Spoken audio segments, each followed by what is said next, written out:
Hi hello welcome to N9 media. నేను మీ journalist విప్లవశ్రీ.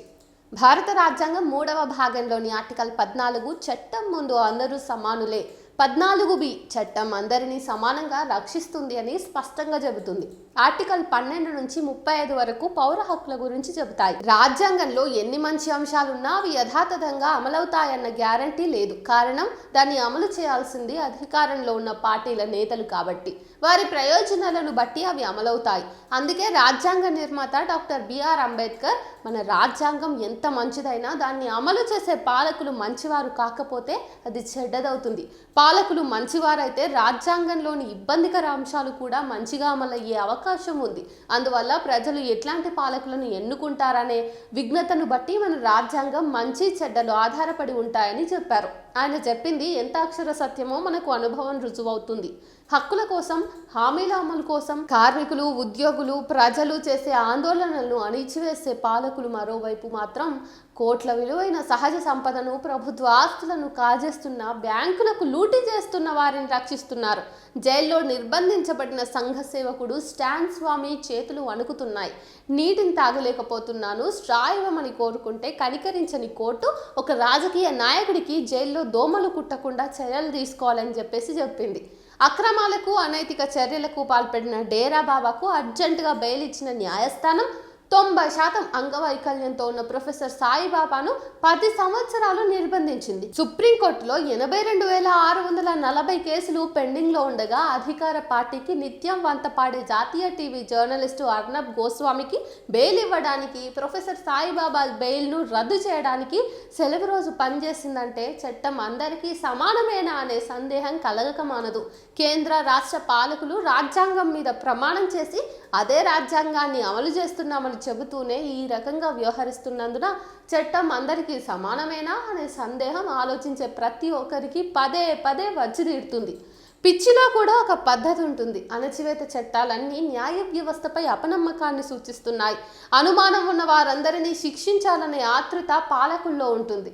ఇన్నేళ్ల మీ పాలన తర్వాత కూడా ఈ చట్టాలు అవసరమని మీరు భావిస్తే మీ పాలన ఎంత దౌర్భాగ్యంగా ఉందో తెలిసిపోతుంది. 1936లో మద్రాస్ లెజిస్లేటివ్ కౌన్సిల్ సభ్యుడు సత్యమూర్తి అన్న మాటలు ఇవి. విదేశీ పాలకుల అణచివేతకు వ్యతిరేకంగా ఆనాడు మాట్లాడిన మాటలు ఈనాటికి వర్తిస్తున్నాయంటే పాలకులు మారారు కానీ వారి అణచివేత విధానాలు మారలేదన్నది స్పష్టం. పౌరులకు ప్రాథమిక హక్కులు కల్పించిన రాజ్యాంగం పరాయి పాలన నాటి రాజద్రోహ చట్టాన్ని కూడా అమలు చేసే అవకాశం కల్పించింది. 1860లో థామస్ బాబింగ్టన్ మొకాలే రూపొందించినటువంటి ఈ ఐపీసీకి 1871లో చేసిన సవరణ ప్రకారం చట్టం ద్వారా స్థాపించబడిన ప్రభుత్వం పట్ల అసంతృప్తి కూడా రాజద్రోహమే. ఈ సెక్షన్ కింద 1891లో బెంగాల్కు చెందిన పత్రికా సంపాదకుడు జోగేంద్ర చందర్ బోస్పై మొదటి రాజద్రోహ కేసు నమోదైంది. ఆ తర్వాత 1897, 1908లో బాలగంగాధర తిలక్, 1922లో మహాత్మా గాంధీ లాంటి జాతీయోద్యమ నాయకులను ఈ చట్టం పేరుతో వాళ్ళందరూ కూడా సంవత్సరాలుగా నిర్బంధించారు. కోట్ల మంది భారతీయుల హక్కుల కోసం రాజును ధిక్కరించడమే నేరమైతే ఆ నేరాన్ని పదే పదే చేస్తాను అని తిలక్ ప్రకటించాడు. ఈ చట్టానికి వ్యతిరేకంగా స్వాతంత్రోద్యమంలో అనేక ఉద్యమాలు జరిగాయి. అయితే స్వాతంత్రం వచ్చి ఇన్నేళ్లైనా ఈ రాజద్రోహ చట్టం ఇంకా అమలవుతూనే ఉండటం అనేది పాలకుల యొక్క స్వభావానికి నిదర్శనం. స్వాతంత్రం వచ్చిన తర్వాత తెలంగాణ, కేరళ, మహారాష్ట్ర, కాశ్మీర్లలో జరుగుతున్న రైతాంగ పోరాటాలను కాంగ్రెస్ నాయకత్వంలోని కేంద్ర ప్రభుత్వం క్రూరంగా అణచివేసింది.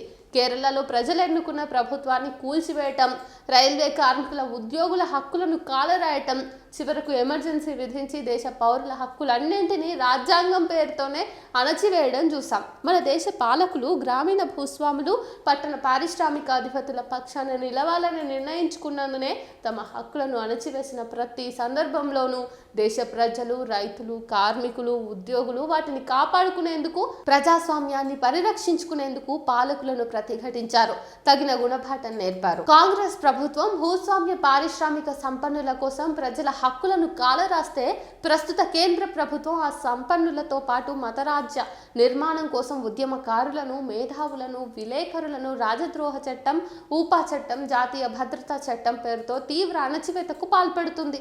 బ్రిటిష్ పాలన నాటి నాటి రాజద్రోహ చట్టం 124A కింద ఈ 10 సంవత్సరాల్లో వందల మందిపై కేసులు పెట్టగా కేవలం 6 మీద మాత్రమే నేరాలు రుజువయ్యాయి. 2016 నుంచి 19 మధ్య ఈ చట్టం కింద నమోదైన కేసుల సంఖ్య 160% పెరగగా నేరాల నిరూపణ 3% పడిపోయింది. చట్ట విరుద్ధ కార్యకలాపాల నిరోధక చట్టం అంటే ఊపా కింద 2015 నుంచి 2022 మధ్య 10,552 మందిని అరెస్ట్ చేశారు. ఇందులో నేరం రుజువైంది కేవలం 253 మంది మీద మాత్రమేనని కేంద్ర నేర పరిశోధన బ్యూరో ప్రకటించింది. అంటే ఈ చట్టం కింద అరెస్ట్ అయిన వారిలో కేవలం 2.2% మంది దోషులు కాగా 97.8% మంది నిర్దోషులన్నమాట. దేశ పాలకులు స్వదేశీ పేరుతో విదేశీ పాలనా కాల నాటి చట్టాలతో ఉద్దేశపూర్వకంగా కేసులు నమోదు చేస్తున్నారు. ఉత్తరప్రదేశ్లో యోగి ఆదిత్యనాథ్ ముఖ్యమంత్రి అయిన మొదటి సంవత్సరంలో 160 మంది ముస్లిం యువకులను జాతీయ భద్రతా చట్టం కింద అరెస్ట్ చేశారు. కాశ్మీర్ కు చెందిన ఐజాజ్ బాబాపై గుజరాత్ పోలీసులు కేసు నమోదు చేసి 11 ఏళ్లు జైల్లో పెట్టి చివరకు నిర్దోషి అని విడుదల చేశారు. ఉత్తరప్రదేశ్లోని హత్రాస్ లో దళిత యువతిపై అత్యాచారం, హత్యకు పాల్పడి చివరకు మృతదేహాన్ని తల్లిదండ్రులకు అప్పగించకుండానే కాల్చివేసిన దుర్మార్గంపై వార్తా కథనం రాసిన జర్నలిస్ట్ సిద్దత్ కఫన్ ను 711 రోజులు జైల్లో నిర్బంధించారు. ఢిల్లీ రైతాంగ ఉద్యమ వార్తలు కవరేజీ చేసినందుకు గాను న్యూస్ క్లిక్ నిర్వాహకుడు ప్రముఖ ఇంజనీర్ ప్రబీర్ పుర్కాయస్తాను 2 సంవత్సరాల పాటు జైల్లో ఉంచారు. ఇలా ఒకరిద్దరు కాదు, వందల మంది మేధావులు, రచయితలు, హక్కుల కార్యకర్తలు తప్పుడు కేసులను ఎదుర్కొంటున్నారు. మోడీ 10 సంవత్సరాల పాలనా కాలంలో ప్రజలకు ఇచ్చినటువంటి ఏ ఒక్క హామీని అమలు చేయలేకపోయారు. రైతుల ఆదాయం రెట్టింపు, సంవత్సరానికి 2 కోట్ల ఉద్యోగాలు, అవినీతి నిర్మూలన, ఇలా ఏ ఒక్క సమస్యను పరిష్కరించలేకపోగా అందుకు విరుద్ధంగా ప్రభుత్వ రంగ సంస్థలను కారు చౌకగా కార్పొరేట్లకు అప్పగించారు. ఓడరేవులు, రైల్వే లైన్లు, విమానాశ్రయాలు, బ్యాంకులు, టెలికాం, LIC ఇలా అన్ని ప్రైవేట్ పరమైపోతున్నాయి.